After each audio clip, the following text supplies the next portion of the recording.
Dizem que o churrasco gaúcho é feito a costela no chão, aquele negócio tudinho, mas eu sou fã do nosso churrasco aqui, né? É muito bom. Sou mato-grossense é melhor, né? É sim. Foi criado em que bairro aqui da nossa cidade? Eu fui criado no bairro Coronel Antonino. Coronel Antonino. Isso, fiquei no bairro Coronel Antonino por 20 anos. Depois fomos morar um pouquinho para frente, na Vila Rosa. E futuramente me casei, fui morar no Jardim Talismã. E hoje moro no Carandá Bosque, moro sozinho com os meus filhos. Pai solo? Não, eu tenho a guarda compartilhada, na verdade, Ah, né? tá. Você estudou em escola pública? Estudei do primeiro ao oitavo ano na época, oitava série, né? Escola particular, mas eu era bolsista. Hum. Meu pai era muito articulado, então ele conseguiu bolsa de estudo para os quatro filhos, né? Então até o oitavo ano estudamos em escolas particulares. Escola adventista, muito boa. É. E depois, segundo grau, aí foi para a Aí escola o pública. ensino médio fui para São Paulo, fiz um ensino médio em São Paulo, primeiro e segundo ano, voltei para Campo Grande e aí fiz o magistério de 4 anos, depois fiz a faculdade, mas sempre escola pública. Sempre. Depois do ensino médio, escola pública. Ah. Me diz uma coisa, professor. Essa questão da cultura de escrever, que você falou que vem da infância. Na infância não jogava bola, não, não tinha as traquinagens com a molecada? Exatamente. Eu sempre gostei de futebol, né? Sempre fui da área do esporte. E meu pai tinha um desejo que a gente fosse escritores, escrevesse, fizesse letras, né? Ele teve uma dificuldade, ele é nordestino, morou no sertão do Nordeste, então ele não teve muito acesso à educação, à escola. E a preocupação com os filhos era muito grande, tanto que ele colocou os quatro em escolas particulares e queria que a gente fosse alguma coisa ligado à educação. Então, por mais que eu gostasse de esporte, de futebol, eu até queria fazer educação física. Mas, para atender o gosto dele e também o meu desejo também, porque eu acho que era meio que nato essa vontade de escrever. E eu terminei optando por fazer letras. Ou seja, o pai é semi-analfabeto, com todas as dificuldades do trabalhador do nordestino, retirante para vir para cá, projeta nos filhos a questão, a importância da educação. É um negócio bonito isso, né? Como é que o pai que não teve acesso, como é que ele vê a necessidade e coloca todo o seu esforço para fazer isso? Isso é muito gratificante, né? Os pais normalmente que têm uma visão mais ligada à educação, à criação, sempre pensam no melhor para o filho, né? Eu acho que ele tinha, acho não, tenho certeza, ele tinha muita chateação, era muito indignado com o fato de saber que a possibilidade e o acesso ao ensino era muito remoto, muito distante, não é? Então ele projetou realmente isso nos filhos em função do que ele passou, do sofrimento que ele teve em não ter assim acesso à educação, né? Talvez não de qualidade, porque, mas ele fez de tudo para proporcionar a gente a educação de qualidade que foi colocando em escolas particulares. Parabéns, parabéns pelo pai que teve parceiro de ter projetado. E a paixão pela escrita, Ademir, você lembra, tem memória de quando isso começou? Tenho, tinha 12 anos, 10, 12 anos, meu pai falava muitas frases rebuscadas. Essas frases que ele falava ficavam meio que internalizadas em mim. E eu falava, por que ele usa tantas frases legais, bacanas, né? É, eu lembro uma frase que ele dizia assim, a questão da educação mesmo. Tem uns que choram porque apanham, outros choram porque não tem quem lhes bata. Tem uns que choram porque apanham, outros choram porque não tem quem lhes bata. Eu ficava pensando nesta frase, né? Qual que é melhor? Chorar porque apanha ou chorar porque não tem quem lhes bata? Então, a ligação com a escrita, com a produção, vinha de muitas frases das quais ele usava. E essa era uma importante. E meu pai nunca me bateu. Minha mãe gostava de dar umas cintadas, mas meu pai nunca me bateu. Então eu tinha admiração Mas você muito. tinha quem poderia lhe bater. Tinha. Você não tinha ausência, né? Então eu usava as duas frases. A do meu pai que não me batia e a da minha mãe que me batia. Então a frase que ele usava Tem uns que choram porque apanham, outros porque não tem quem abata, né? Então eu pensava, então eu posso usar essa frase no contexto geral entre meu pai e a minha mãe. E aí eu começava a fazer poesias, versos, achava bonito isso. E acho que lá no segundo ano, o professor Guimarães Rocha, que é um grande poeta aqui também do estado, ele fez um concurso de poesia no Palácio Popular da Cultura. E eu participei desse concurso e eu terminei ganhando um prêmio, uma bicicleta, uma menção honrosa, medalha, troféu. E eu fiquei muito motivado, muito. Então, assim, o professor Guimarães Rocha, ele me deu uma alavanca assim, para eu me ingressar mais ainda, com mais intensidade na área da produção. Então, aí eu comecei a escrever em 2004, fiz o primeiro livro e estou escrevendo até hoje. Ah, existe ainda essa, essa alavanca, esses concursos, o ensino, a rede municipal, a rede estadual tem proporcionado esse tipo de atividade, porque a recompensa é muito interessante isso, né? Você se sentir recompensado por um trabalho, quer dizer, tem gente olhando, tem gente gostando, eu estou no caminho certo. Tem ainda eu não me fugiu agora o termo, mas essa ajuda para esse despertar. Eu acho que tem muito pouco, se investe muito na educação hoje. Por exemplo, em 2011, eu fiz um projeto na Escola Joelina de Almeida Xavier, a Fátima era a diretora na época. E nós criamos um projeto chamado Disciplina Cultural. Põe aqui na frente do microfone. E esse projeto, a gente colocou os melhores poemas da escola, tá certo? E desta forma, a gente projetou nos alunos a possibilidade de fomentar, de estar estimulado a escrita e a produção. E a gente conseguiu produzir um livro bem bacana, com 120 poemas, textos, né? E os alunos ficaram motivados com relação a isso. E eu senti a importância que eu tive com o professor Guimarães Rocha, eu devesse também passar isso aos nossos alunos. E assim a gente fez a produção e os alunos que tinham problema de dificuldade na escrita, produção, leitura, interpretação e até mesmo compreensão de texto passaram a melhorar. A gente fez uma estimativa, tinha uma professora psicóloga, né?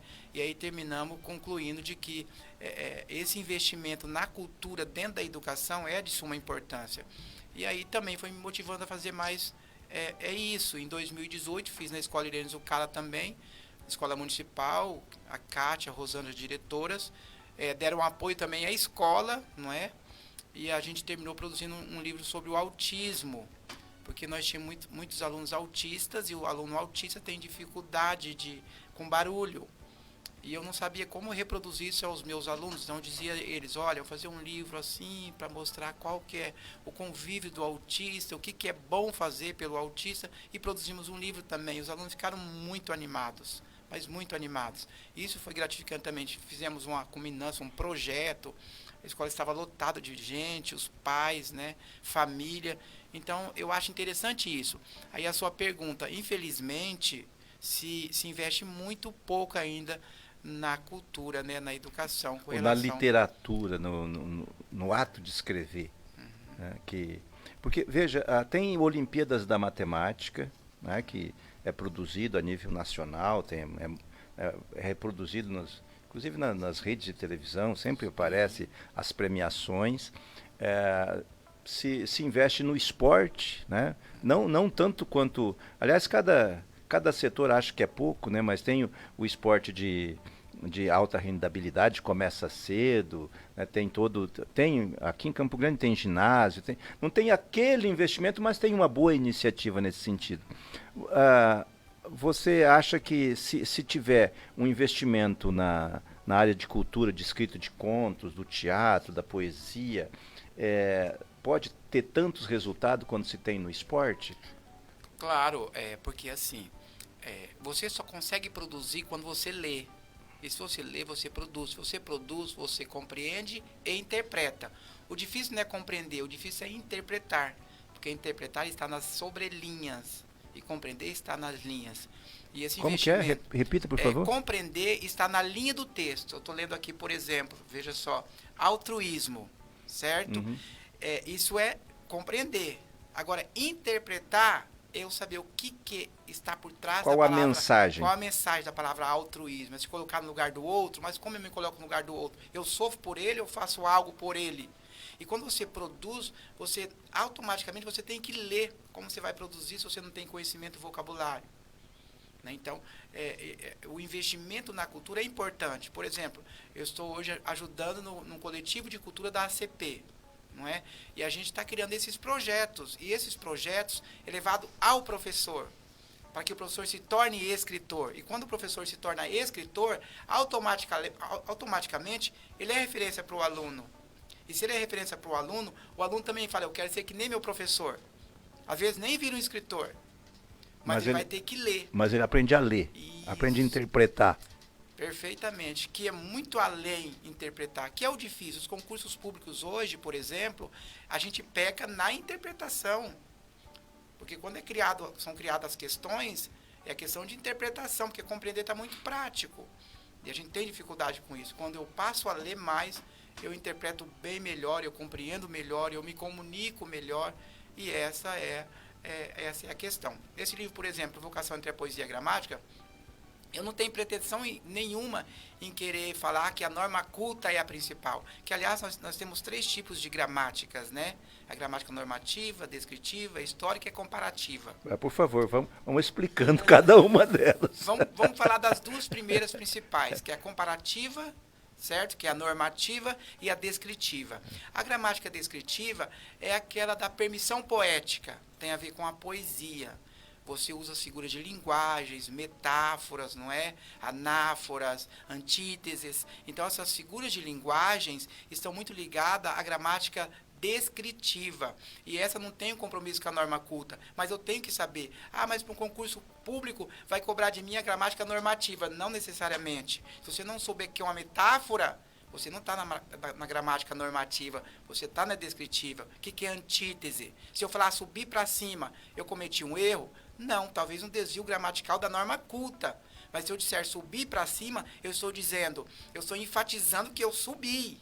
Que eu desci para baixo, eu estou enfatizando que eu desci. Certo? Eu sempre achei que eu estava cometendo um erro gravíssimo. Não, você comete um desvio gramatical da norma culta, mas eu não, porque houve comunicação. Se eu falar assim, eu desci para baixo.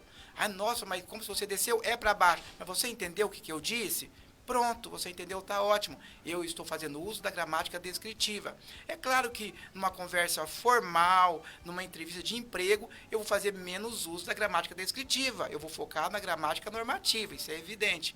Então, esse livro, Provocação entre a Poesia e a Gramática, eu trago isto. Eu trago essa ideia, essa memória.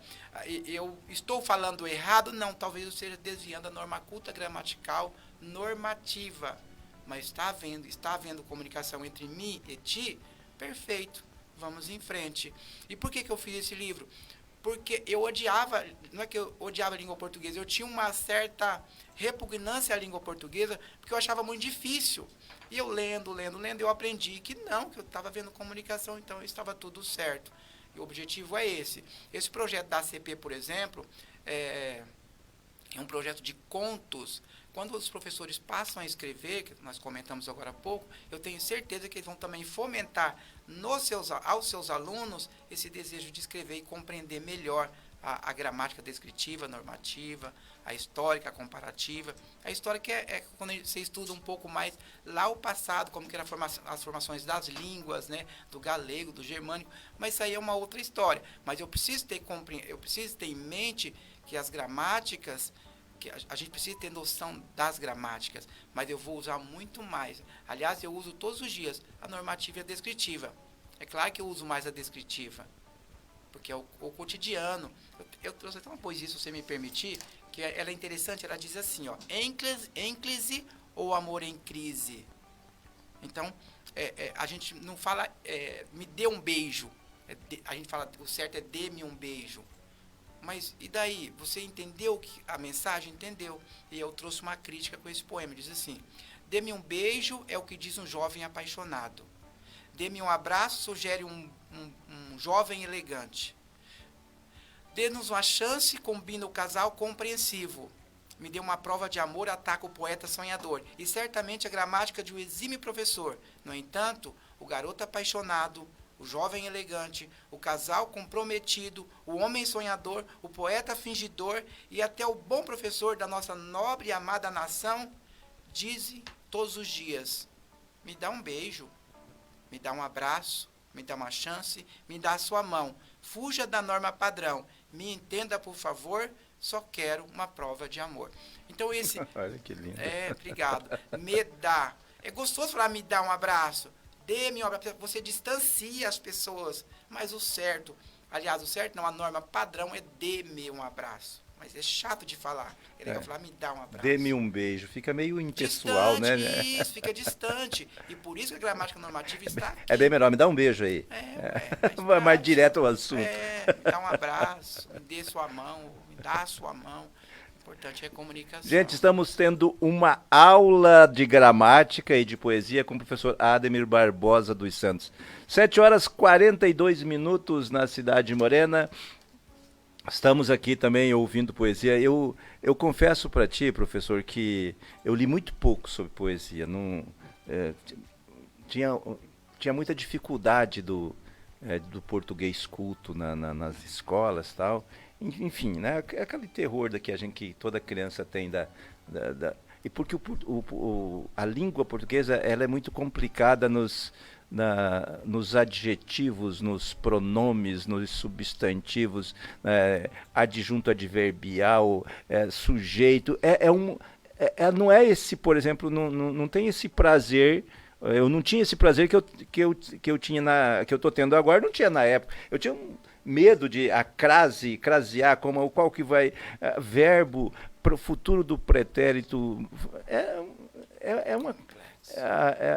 É muito, muito difícil para quem está iniciando todo esse processo. E aí, meus parabéns por você ter gostado do português e ser professor de gramática de língua portuguesa. Mas, professor, e o mundo sindical? Antes de falar dos projetos na CP, como é que o mundo sindical chegou na sua vida? Chegou, obviamente, pela cultura, mas tem alguma passagem, algum despertar da aproximação do mundo sindical? Nós já vamos falar dos projetos. Sim. Tem sim. Em 2009, 10, 11, 12, eu era coordenador de língua portuguesa de um projeto chamado Além das Palavras, feito pelo governo do estado. Eu trabalhei 4 anos nesse projeto, coordenava a língua portuguesa. Eu tinha um IDEB muito baixo na Escola Joelino de Almeida Xavier, e o objetivo era fazer com que esse IDEB aumentasse, não é? Estava muito baixo. E as escolas que tinham esse IDEB baixo, foi proposto pelo governo a oferecer esse projeto. E eu fui convidado, eu trabalhava numa escola particular, fui convidado a coordenar esse projeto na Escola Joelino de Almeida Xavier. E a gente aumentou muito o IDEB, foi para 5.9, de 3.7 foi para 5.9. E a diretora Fátima ficou muito feliz, veio nos comunicar, e a gente ficou contente com esse aumento do IDEB. E aí, nesse ínterim, nessa época, eu comecei a participar da ACP, participar das assembleias da ACP, né, convidado pelo professor Gilvano, que hoje é o presidente. E eu achei muito importante a ACP, não só pelas lutas sindicais, que é imprescindível, que, aliás, a nossa maior luta sindical hoje é através, por melhorias salariais, né? Para que pudesse dar ao professor condições do trabalho. Isso, não digo desejo, mas condições de trabalho, exatamente.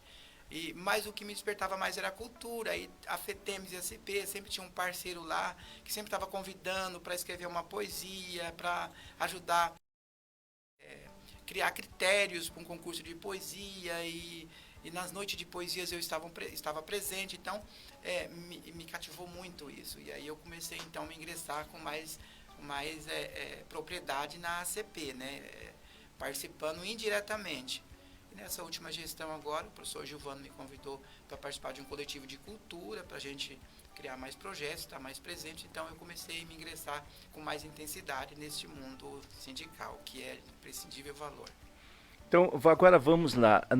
A direção da CP, eu já participei de vários eventos, sempre tem alguém recitando uma poesia, algum artista da casa fazendo uma performance teatral, sempre tem esse espaço. Mas, claro, eu não conheço a estrutura da direção, Mas esse coletivo é novidade ou já tinha? Novidade, É novidade. novidade? Essa última gestão, eu estive conversando com o professor Giovano antes mesmo da campanha da Chapa 2, né? E como eu sempre estive muito ligado à CP e à FETEMES, né, com relação à cultura, à poesia, né? E ele me convidou, falei, gostaria que você participasse com a gente, tem um coletivo de cultura, um coletivo de diversidade, coletivo de inclusão racial, inclusive a professora Eugênia esteve presente aqui, uma grande parceira, que é do coletivo racial, coletivo da mulher, coletivo da cultura. Além das secretarias, tem esses coletivos que trabalham em parceria com as secretarias. E eu faço parte desse coletivo de cultura. A Sueleide Benevides é a secretária da pasta de social e cultural, não é? E eu estou nesse coletivo e trabalho juntamente com ela, fomentando, né, essa parte de projetos e cultura, para que a CP não fique somente na parte de brigas sindicais no que diz respeito a condições e melhorias salariais, mas também que fomente mais a cultura. Oferece uma preparação, eu vou dizer, um treinamento aos professores sobre poesia, como produzir, que nem o professor tem a linha pedagógica, faz o treinamento de como dar aula, mas a capacitação na área de cultura, a ACP acaba proporcionando isso? Sim, sim. Por exemplo, nós estamos dentro da oficina de cultura, da oficina de poesia. Na ACP começou há 4 meses, agora dia 17 nós temos, eu não digo o último, mas dentro do modelo de 5 encontros, é o último encontro, né? Já formamos ali alguns poetas, né? Com frases rebuscadas, com poesias rebuscadas, inclusive já estou digitando um livro para a gente lançar em dezembro, dia 1º de dezembro, com esses autores do Poetizando. Foi aberto as inscrições, vamos abrir mais ano que vem e sempre estimulando essa produção, para a gente dar essa capacitação sim para o professor. A gente faz as inscrições e esse projeto também de contos também estão abertos as inscrições e os professores efetivos, contratados, né, os filiados, eles têm essa oportunidade de participar. Ah, mas eu não consegui a ACP. Aí nas escolas, visitando as escolas, a gente diz assim, olha, se tiver 5, 10 professores na escola que queira aprender um pouquinho mais sobre a poesia, sobre produção de contos, a gente está aberto para isso. A gente vai visitar a sua escola, a gente vai falar um pouquinho mais, vai dar instruções, vai dar capacitação para que o professor possa engajar melhor nesse mundo, nesse universo tão magnífico. Antes de falar dessa poesia a domicílio, que o Núcleo faz, tá sendo produzido já um livro dessa atividade do Núcleo Cultural? Está sendo produzido um livro. Quantos poetas ou poetisas estão produzindo nesse livro? Nós temos hoje, em média, para esse livro já temos uns 20 poetas e poetisas. Que legal. Fica pronto, sai do forno em dezembro? Em dezembro a gente quer fazer o lançamento e a culminância do projeto na ACP, com uma grande festa de apresentação, performance poética, música, danças, corais, um negócio bem bacana. Aliás, os 4 anos dessa gestão atual, o objetivo é a gente lançar aí 4 livros, um por ano. Um por ano? Mas, são vários temas de poesia? São vários, não sei como é que pode chamar essa. Temas mesmo. Esse temas? Agora é aberto. É criação poética. A gente dá alguns textos para as pessoas visualizarem, olharem, apresenta algumas figuras de linguagens. Por exemplo, esse último encontro foi sobre anáfora, que é uma figura de linguagem que você fica repetindo a palavra. Né? Você vê uma imagem, você fica repetindo. Quando você fica repetindo a palavra, a imagem, dentro da gramática descritiva, você consegue trazer a sua mensagem de uma forma mais firme, mais forte, não é? Porque você fica repetindo, vai chamar a atenção. Por que está repetindo? É um recurso de linguagem chamado anáfora. Então, nós fizemos vários poemas com esse recurso. E a gente vai produzindo em cima dessas ideias, mas não tem um tema específico. O título é Poetizar é Preciso e você poetiza. Sequencialmente, a gente vai usar mais alguns termos específicos. Esse de contos, por exemplo, que é para lançar em novembro do ano que vem, ele já está mais ligado às disciplinas. Você é professor de história, por exemplo, professor de língua portuguesa, de geografia, de ciência, você faz a sua produção, o seu conto poético de acordo com a sua disciplina. Tá certo? Então você é professor de matemática, você faz uma poesia, um conto poético, não é? De acordo com uma das matérias da disciplina de matemática que você acha que o aluno tem dificuldade. De português, da mesma forma, você falou sobre crase, a dificuldade com a crase. A gente aprende diante do nome masculino, usa crase. Mas às vezes usa que é a exceção. E essa é a exceção que pega você. Isso aí é que me matava, Não a é? exceção. Olha, Gosto de calça Luiz XV, por exemplo. Luiz XV é um nome masculino, por que crase? Porque está implícito a palavra moda. Gosto de calça, a moda Luiz XV. Ah, mas não tem crase diante do nome masculino. Então a gente tem que ficar atento às exceções. Não é? E isso aqui às vezes termina complicando a nossa compreensão, a nossa comunicação, a nossa produção. Né? Então a gente traz A nossa essa ideia. fala. produção de texto para esse programa que é difícil, professor. Porque os dois aqui são péssimos. Mas é bem assim, é um problema cultural, na verdade, né, Mariana? É um problema cultural e a gente tem que aprender a conviver com isso. Quem sabe desmistificar isso. Ah, mas eu sou ruim de produção, não consigo produzir. Mas você sentou com alguém que pudesse orientar para você produzir? Que linguagem você está usando? No caso de vocês jornalistas, então mais para a área de jornalismo, é um texto referencial, não é? Que é transmitir a mensagem. Por isso que existe a função da linguagem e o estilo de linguagem. Então, o estilo de linguagem é a região que você mora, que você convive, com quem você convive, a comunidade com quem você fala. Isso aí é o estilo de linguagem. Agora, a função da linguagem, existem várias, a poética, a referencial, a metalinguística, e a referencial é essa que a gente está tentando conversar aqui, tentar levar uma mensagem direta ao ouvinte, aos seguidores, de que a comunicação ela é ampla. Né? Não precisa de ser um texto específico do jornalismo, um texto específico da poesia, do conto. Eu preciso de produzir, ainda que eu produzo transgredindo a norma culta. Mas alguma coisa, Mariana? Alguma pergunta? Algum comentário? Porque, na verdade... Talvez mais tarde marcar umas aulas particulares, assim, mas por enquanto não. Mas, professor, eu falei que a gente ia falar do negócio, depois o a domicílio. Então, o núcleo de cultura está à disposição para fazer uma visita numa escola, desde que haja um número mínimo de professores para fazer o debate, para discutir, que de fato nem todo mundo pode se deslocar até a ACP, tem horário a ser cumprido, tem hora-aula, tem toda essa dificuldade. Mas pode ser feita essa visita, pode ser agendado? Pode, a gente está visitando as escolas, né? Eu e uma equipe da cultura, da comunicação, né? Do jurídico, a gente sempre está visitando escolas e na escola a gente leva o projeto, né? Inclusive eu trouxe o cartaz, esqueci de trazer aqui, está dentro do carro, mas nesse cartaz a gente deixa nas escolas e as pessoas acessam a ele para fazer a inscrição. E aí depois ele nos comunica, eu já aviso nessa nossa visita, olha, se vocês tiverem 5, 6, 7 professores que estão interessados, que queiram aprender um pouquinho mais, só comunicar com a gente, da ACP, né? No sindicato, que a gente vai à escola, como você está dizendo, a domicílio, né? A domicílio da escola, a gente vai lá e leva, assim, essa capacitação para que o professor possa produzir um texto mais acessível ao aluno e que consiga também fomentar esse desejo pela produção, pela escrita. Hoje é 1º de agosto de 2023, terça-feira, estamos conversando uma aula de gramática com o professor Ademir Barbosa dos Santos, professor e poeta, autor de 10 livros, lançando provocação entre poesia e gramática. Professor, deixa eu só dizer uma coisa, a gente transmite pelas redes sociais, o YouTube, Instagram, Facebook e o TikTok. O TikTok mais recentemente.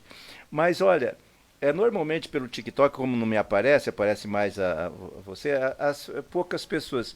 Hoje eles mandam recompensas para a gente estar fazendo. Já teve 40 rosas mandadas por quem está acompanhando. A sua entrevista é uma das mais assistidas pelo TikTok, que eu controlo aqui. Gente, obrigado aí vocês que estão mandando essas rosinhas, que estão presenteando. Obrigado. Mas, professor, você disse que cada ano da ACP vai ter um projeto sobre cultura, sobre poesia. Pode listar os temas diferentes que vão ser e como é que todos vão ter uma produção no final do ano, como esse que vai ser tendo agora? Como é que é? Posso sim. Proposta da campanha era que a gente, nesses 4 anos, fizesse o primeiro ano um livro, uma antologia, né, poética. No segundo ano, contos, que esse já está proposto para em agosto de fazer as seleções, em dezembro lançar. Esse que vai ser por matérias. Se eu gostar Isso, se eu gostar do Teorema de Pitágoras, eu vou falar sobre Teorema de Pitágoras. Perfeito, exatamente. Esse é o segundo, que é o conto da gramática, uma história que vai dar o que contar. Ah, Esse é do Teorema de Pitágoras, que você de matemática vai fazer o seu texto sobre o Teorema de Pitágoras. Né? E aí o segundo, esse é o segundo, que o primeiro agora é o Poetizando. Aí o terceiro é sobre crônicas, né? Que é algo mais pitoresco, do cotidiano, do dia a dia.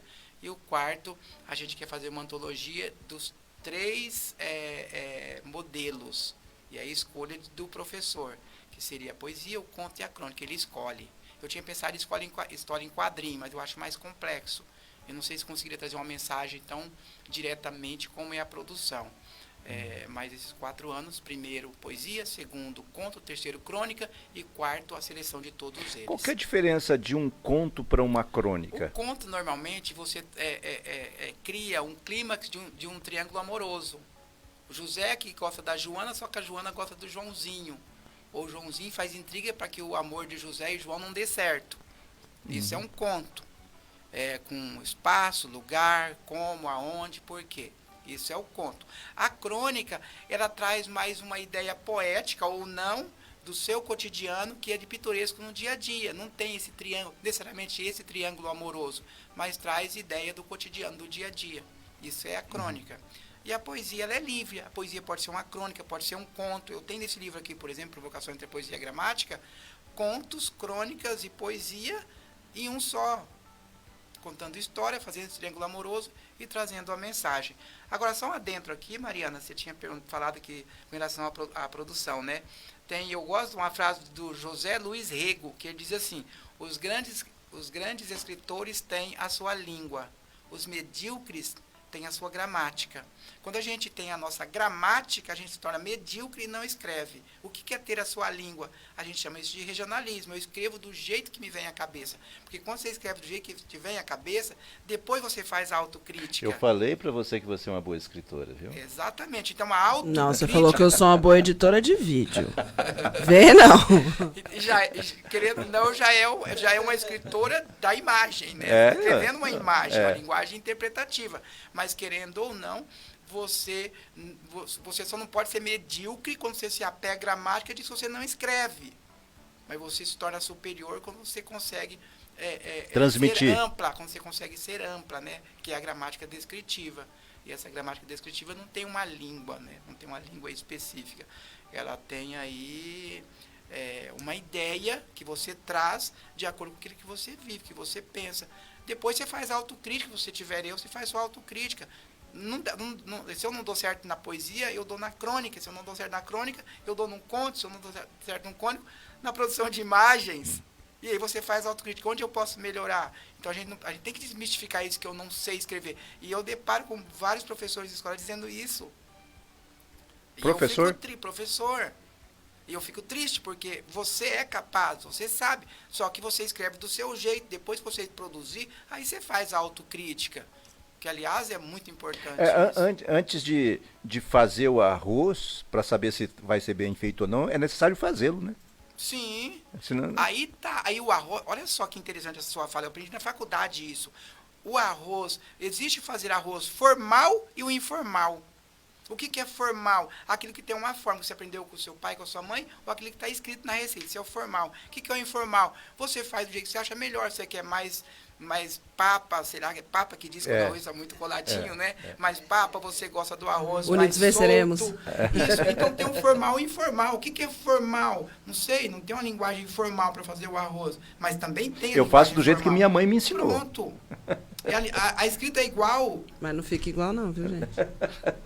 Eu gosto do arroz mais meio, não tão papa, mas mais papa, aquele muito soltinho, parece que ele não fica legal. Mas é gosto, né? E a produção não é diferente. Uns gostam mais da poesia, outros gostam mais da crônica. Existem autores que escrevem tudo errado, entre aspas. Ele transgride totalmente a norma culta, mas daí te chama a atenção, aí você corrige e fala, mas escreveu errado. Não, você entendeu a linguagem. Tem uma fala que circulou na internet do Suassuna, que ele fala que um escritor jovem foi falar com ele quando ele estava produzindo Lisbela e o Prisioneiro. E aí o cara perguntou como é que seria o nome Os personagens. dos personagens. Aí ele fala o nome dos personagens, fala assim, mas como que vai ser traduzido? Na França, como é que... Ele falou, mas eu não estou escrevendo para a França. Ele falou, eu estou escrevendo para o meu povo, é literatura de cordel, é para o nordestino, se alguém vai ler no Brasil... Mas aí depois ele fala assim, acabaram traduzindo para a França e para os Estados Unidos, e ele fala a tradução, fala assim, ficou horrível. É muito engraçado isso, que o escritor, o artista, ele pensa o mundo dele, né? Como é que ele vai transmitir a mensagem dele. E eu achei muito interessante isso, que o cara pensava em produzir para vender. Ele pensava em reproduzir a cultura que ele era tão apaixonado por ela. A região dele, tá certo, né? Porque, falando do Ariano Suassuna, é um cara excepcional. Ele fala sorrindo, ele fala dos trejeitos regionalistas dele, chama atenção, é importantíssimo. Agora, o Evanildo Bechara diz o seguinte, que nós precisamos ser poliglota da própria língua. Então, quando falaram isso, a questão de, mas se for para o francês, se for para o inglês, se for para o russo, mas eu estou do Brasil, dentro de uma ideia de que nós temos que ser poliglotas da própria língua, né? Eu tenho que entender que o sul-mato-grossense fala de uma forma, o gaúcho de outra, e às vezes se sai até um palavrão. E se você for analisar bem, todos os palavrões ditos por nós, eu não posso reproduzir nenhum aqui, mas você imagina os palavrões todos ditos por nós, não é palavrão. Por exemplo, carvalho, para não falar outra palavra, não é um palavrão, é o mastro superior do navio. E todos os demais também.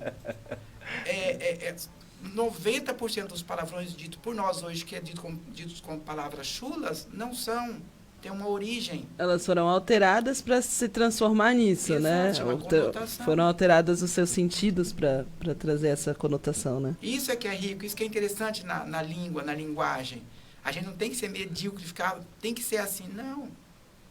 Nós não somos gramáticos específicos, nós somos reprodutores de saberes, de conhecimento, né? E é assim que a vida é, assim que a gramática é, assim que a formalidade é a informalidade. 8h03 na Cidade de Morena. Professor, olha, foi uma das aulas de gramática que eu poderia ter tido na minha adolescência, na minha juventude. Muito obrigado. Se eu deixei de perguntar alguma coisa que você precisa deixar registrado, pode ficar à disposição para dizer, para falar. E se o livro Provocação entre a Poesia e a Gramática, se é vendida, onde está sendo vendido, como é que pode encontrá-lo, fica à vontade. Esse livro, Provocação entre a Poesia e a Gramática, eu fiz para atender realmente essas pessoas que têm dificuldade, que asseguram e afirmam que não conseguem produzir. Eu tento mostrar através desse livro que você é capaz de produzir da forma que você pensa, da forma que você é. E eu quero deixar uma frase que eu acho interessante de Carlos Drummond de Andrade, para os nossos seguidores, para os seus ouvintes, que diz o seguinte: a leitura é uma fonte inesgotável de prazer, mas é pena que a maioria das pessoas não tem sede. Vou repetir. A leitura é uma fonte inesgotável de prazer, mas é pena que a maioria das pessoas não tem sede. Que nós tenhamos sede pela leitura e automaticamente pela produção e por daí em diante. Obrigado. 8h04. Mariana, para as suas despedidas. Muito obrigada, professor, de verdade. Como eu falei, eu realmente tenho uma dificuldade muito grande com o português, com a gramática, isso vem desde sempre, apesar de ser formado na área de humanas, né? Mas fui mais para a questão dos vídeos, do áudio, né? Então essa parte deixei de estudar um pouco, porque não tinha a facilidade, e aí como a gente sempre dividia as tarefas, acabava ficando com outras pessoas, né? Mas ouvindo você falar hoje aqui, pensando em tudo que a gente já produziu e que eu já produzi, realmente, assim, eu sei me comunicar, mas com as palavras, mas eu tenho ainda esse medo de estar colocando uma pontuação errada, estar colocando uma crase no lugar errado. Porém, quando eu leio os textos, eu vejo, bom, deu para entender o que eu quis dizer. Para mim tá bom, mas assim, esse ainda é um trabalho que eu preciso fazer assim comigo mesmo. Quem sabe o livro não ajuda também, né? Vou ter que ler primeiro. Legal. Agradeço você, Mariana, Mariano, pela atenção, pelo carinho desde o começo e que Deus vos abençoe. Vamos em frente. Vamos em frente. Deixa eu ver quem que é amanhã, que eu sei que você já vai perguntar. Amanhã, não preciso perguntar, amanhã a deputada Gleice Jane. Amanhã a Gleice Jane. Deputada Gleice Jane, amanhã a partir das 7h15, direto aqui da 106 News. Professor, muito obrigado mesmo. E a gente está à disposição quando tiver. Aliás, quando for lançar esse livro no final do ano, a gente espera que o senhor nos comunique, que o senhor vinha aqui fazer uma entrevista. Antes de qualquer outra, eu vou pedir que exclusividade que o senhor faça aqui conosco. Tá combinado. Tá certo? Tá certo. Aí vamos também expor o livro para, se alguém quiser. Aliás, o senhor não disse se alguém quiser adquirir esse livro. Sim. Se alguém quiser adquirir, comigo mesmo. Meu telefone é 992061990. De novo? 992061990 ou pelo Instagram, tem na bio do meu Instagram, Ademir, tudo junto, minúsculo, Ademir Poeta dos Santos. Ademir Poeta dos @Ademir Poeta dos Santos. É só entrar em contato que o senhor envia. Tá certo, obrigado, gente. Até amanhã, se Deus assim nos permitir, a gente estará novamente aqui com uma outra entrevista aí falando de política com a deputada Gleice Jane. Obrigado. Até amanhã. Fique ligado, daqui a pouco a gente volta com mais músicas aqui na Nova 106 FM. Bom dia! Bom dia!